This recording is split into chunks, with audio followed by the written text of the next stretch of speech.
Hi guys, welcome back to Be My Honeybees and the honeybeemyteacher.com blog and podcast.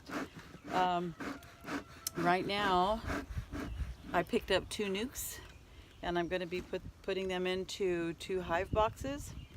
I usually use the jar syrup feeders, but I purchased the gallon syrup feeders that are in the hive itself, so I'm going to be sacrificing a frame for it, obviously, but it looks like this. It has a ladder inside. They're tubes with some mesh like ladders. That way the bees can go down without drowning and come back out, and it doesn't allow a bunch of bees to get inside. Naturally, it seems like everybody's biggest nemesis is the smoker.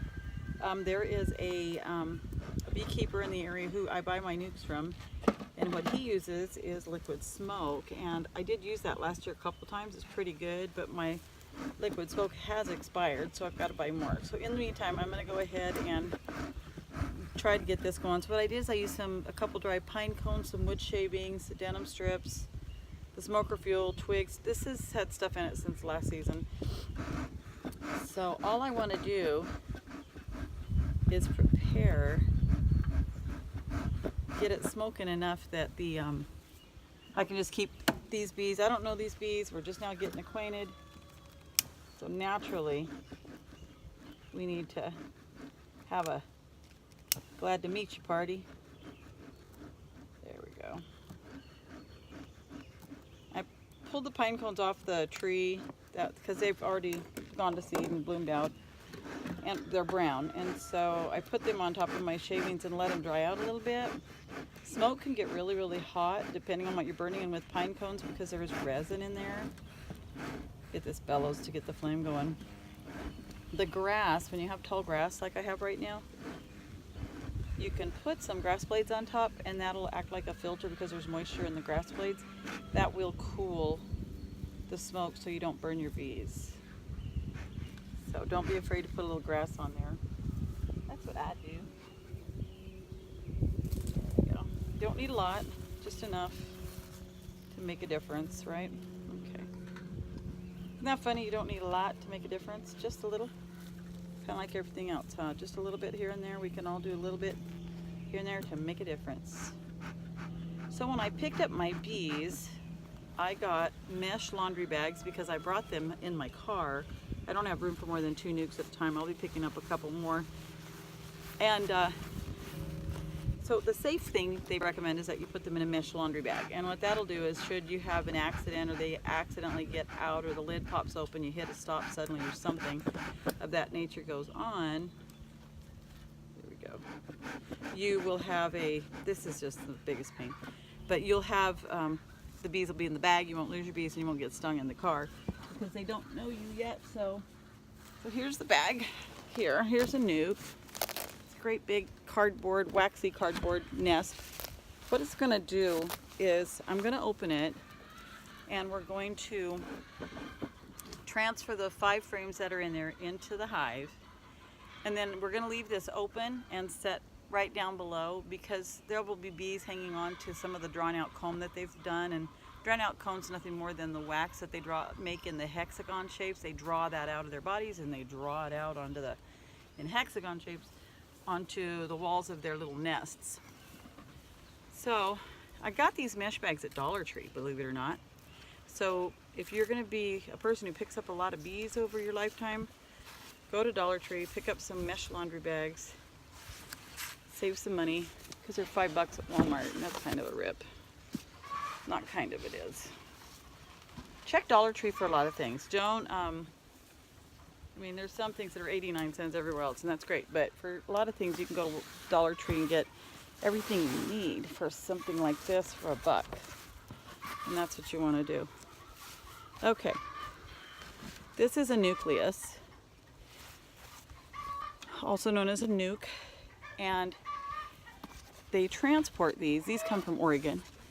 And they've got these little mesh things to give them air. And you can hear them. They're very active. What I'm going to do now is I'm going to smoke these babies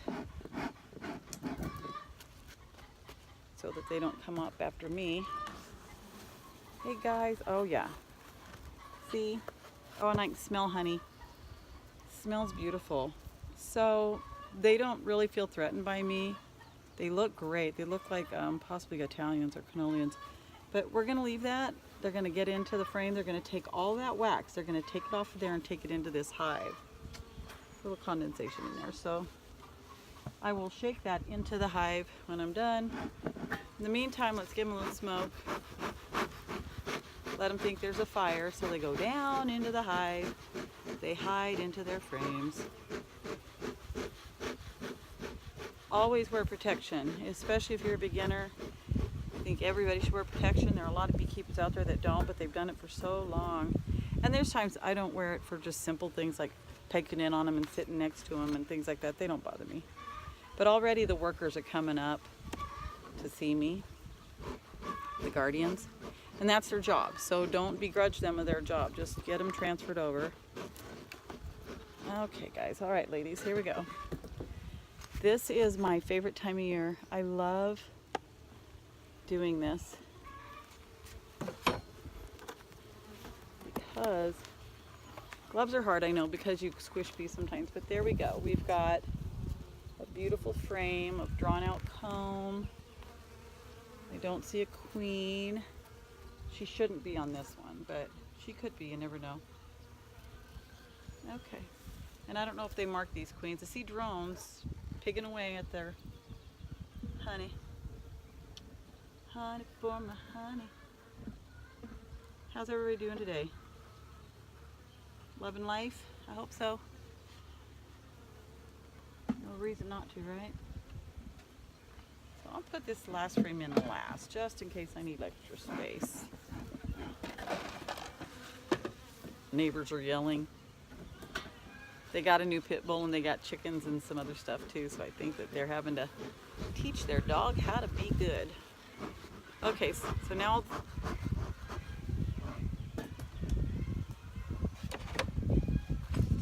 all right. This is just a great day. I love this stuff. You put them in the exact order you get them. Never change the order. And there's a reason for that. Because bees live in an orderly fashion. It's critical. I will clean this is called burr comb on the top here, these pieces of comb. And I will clean that off. I'll shake what bees I can into this and then I'll clean that off. Because you want to keep your burr comb. I'm videoing. So I'm getting this burr comb off, and that you always have to take off your burr comb when you're doing hives, because what'll happen is it gets really, really messy. And yep, these ladies are coming up. They're checking me out. We're getting to know each other. I will do a hive inspection and look for the queen in a few days. But right now, I have a lot of capped brood, which is the covered eggs that are capped off, and I'm sure there's lots of babies being laid in here as well. Try not to crush them. They need to feel at home. This is their home now. Keep everybody together and safe. And that way I don't have to fight. But notice none of them are swarming me. So this is what you got to get rid of, is the fear of these guys swarming you. The only event that they're going to swarm is if they're swarming to find a new home, or if you've actually busted their nest completely open and you've threatened them so badly that they don't feel safe anymore. And there's no reason a person should ever really do that anyway. Usually being swarmed and stung is an accident, an accidental disruption. I'm hoping I'll find the queen. There's honey in the corners. They're already making honey. I don't see any queen cells being developed. Always get those off right away. I might have some later, but I don't now. I have drone cells. And drone cells are great big bulbous cells that come out. They're huge, and that's because that's where the drone bees are raised and reared. And they only serve one purpose. If you see drones dying, don't be too alarmed. Drones' purpose are to mate with the virgin queen on her nuptial flight when she first comes out of the hive. So I think this one's okay to just move. These are really calm bees. I really like these guys. Hi, how are you?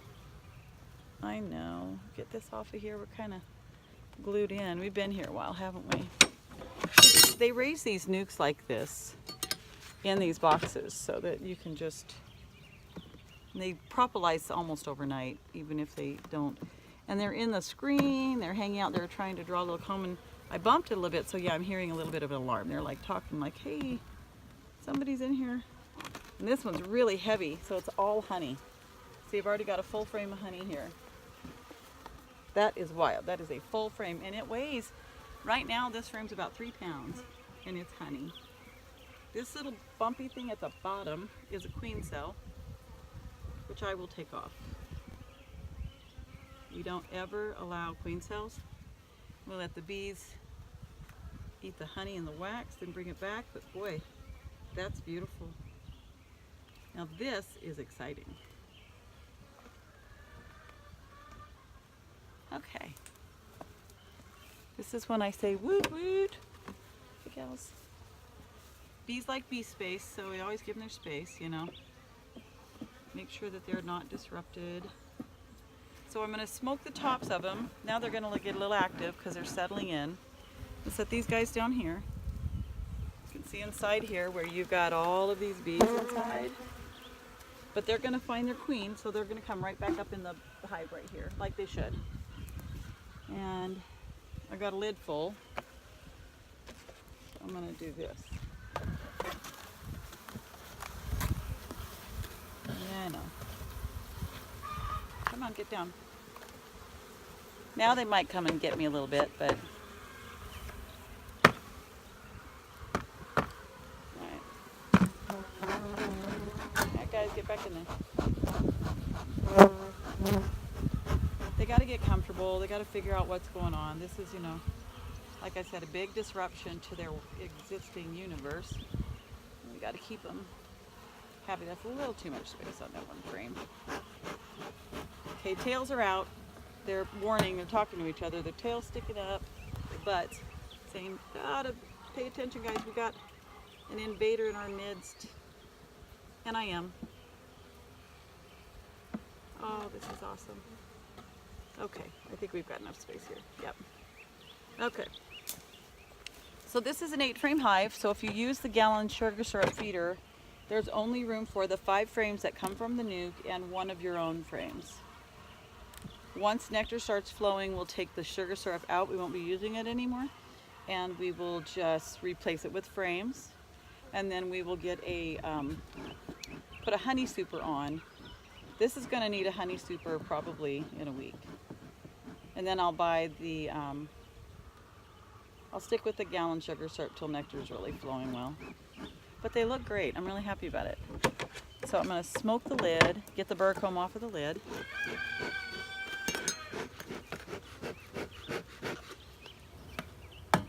You know, this wax has value. This is wax that beekeepers sell or use to make candles, soap, shampoo bars, all kinds of medicinal things too. But I save it. I leave it for the bees. I put it right here loose because I want them to have their comb. So I'll drop it in the box. That way I don't have a bunch of paper floating around here. It's windy and I don't want it kiting off anywhere. But I do want the bees to take their wax back. This is that time of year they need to draw. Comb. Had a queen cell do everything there. They didn't get it. Queen cells look like little peanuts that hang down. Drone cells are just big old fat bumps. Okay, so that's awesome. That's one down. And I'm going to clean the burr comb off the top here. So I don't want to disturb the bees, so I'm just going to scoot them off. Use my hive tool to get them out of my way. It's kind of, you can kind of see what I'm doing. So I'm going to take my hive tool and scrape up all that wax. Put it right in here for them to put somewhere else. And the reason they do it on top is they ran out of room. So that's what they do. They make more space because they're making room for more of their little colonies. I know.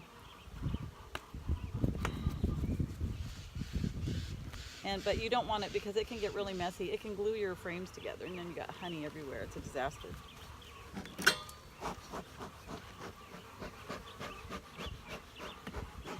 But this is so relaxing, and it's peaceful, and it's amazing to watch life in its truest, most wild form. I mean, think about it. These species have survived all these centuries, and it's because they have an order. And I think that order is important, you know, not dictatorial. I'm not talking religiosity or any of that stuff. I'm talking, or legalism. We talk about it in our podcast about order. But species do have an order, and as long as everybody knows their role, here, baby Smith. As long as everybody knows their role, they're fine. And they do it well. So luckily we have free will and we can choose our roles. But if we execute them well and we do it in a way that's is not harmful to others, and understand that not everybody is going to see or do things our way, and learn to figure out a way to work around things and work harmoniously together, I think it'd be a lot less stressful around here, don't you? And we're not always going to agree on how to do things. There's more than one way to skin a cat, and to you something might seem totally ludicrous, which might make sense to somebody else. Maybe you should just back off that and leave them to their own experiences, because many a millionaire did things in an unorthodox manner. Many a world changer chose to live a life that made no sense to others, maybe even in poverty, maybe not.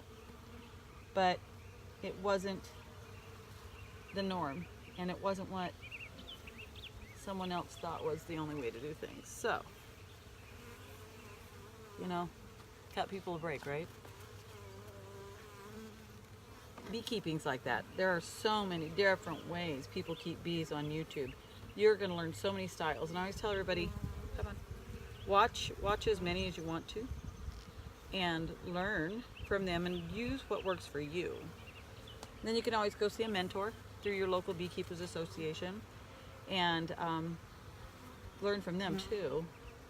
I'm just taking my time. This is a beautiful morning, and they're calm, so I don't want to upset them. And they're just doing their work, but I'm happy for them because they're in a new home. Yay! All right, ladies, I did this for you because I think you're awesome, right? So awesome. I'm not being stung yet, so I'm not using any bees to stings on my gloves or anything, so that part's cool too. So this one's done. I'm going to make sure my little frame is tight here. They have plenty to eat. They've got bee space. I'm going to put their inner cover on. I had a little mold this year, so I took a torch and I torched it, just touched it with a torch to kill any mold. This is propolis. I'm leaving it. It belongs to them. And so I will, this is the bigger side to give them space. So I'm going to put that here. Gives them more ventilation. Get this open and ready to light up for the next one.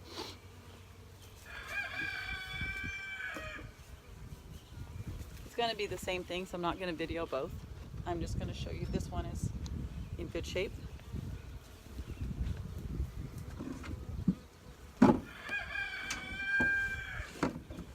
And we've taken kids with pictures of the grandkids have been around, and my daughter painted this. The grandkids have been around, and they've just stood here in front of all the hives, and they don't get bothered, because as long as you don't bother them, they don't really bother you. So this is an installation of a nuke for me, and I just took my time. You have to make time for bees. You can't do a rush job.